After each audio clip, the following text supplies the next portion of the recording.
দিল্লি শহর যেটা আজকের দিনে দাঁড়িয়ে আছে, এই শহরের যে কাহিনী, ইতিহাস বা গল্প শুরু হয়েছিল তোমরদের হাতে।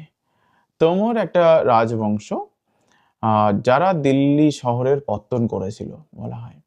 এবং এই তোমররা এই শহরের প্রাথমিকভাবে নাম দিয়েছিল দিল্লিকা। সেই দিল্লিকা থেকে পরবর্তীকালে দিল্লি নামটি এসছে।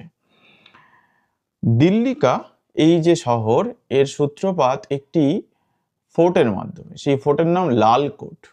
লালকোট ফোর্টটি তৈরি করেছিলেন আনংপাল তোমর 2 1052 খ্রিস্টাব্দে।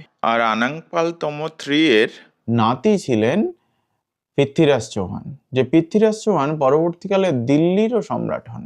পৃথ্বীরাজ চৌহান আসলে ছিল আজমেরের শাসক। মানে পৃথ্বীরাজ চৌহান তার বাবার সূত্রে আজমের পেয়েছিলেন, সঙ্গে দাদুর সূত্রে পেয়েছিলেন দিল্লি। দিল্লি এবং আজমেরের যৌথ শাসক হলেন পৃথ্বীরাজ চৌহান। সেই পৃথ্বীরাজ চৌহান এই লালকোট যে ফোর্টটি আছে, এই ফোর্টটিকে এক্সটেন্ড করে তৈরি করেন কিলা রায়পিথোরা। আজকের দিনে আমরা যখন যাই দিল্লিতে, যে কুতুব মিনার কমপ্লেক্স দেখি, যে মেহেরুল্লি কমপ্লেক্স মানে আর্কিওলজিক্যাল পার্ক দেখি, এই সব কিছুই কিন্তু এই কিলা রায়পিথোরার মধ্যেরই একটা অংশ। তবে এই কিলা রায়পিথোরার যে সোকল্ড ওয়াল, সেটি আরও ভেতরে যেতে হবে। যে মেহেরুল্লি পুরো এরিয়াটা আছে, সেই এরিয়াতে এই দেওয়াল ছড়িয়ে ছিটিয়ে আছে। মানে আমরা যারা ভ্রমণে যাই তারা তো আর ওইভাবে যাই না, শুধুমাত্র একটু কুতুব মিনার কমপ্লেক্স একটু, বা কুতুব মিনার বা ওর অ্যাডজাসেন্ট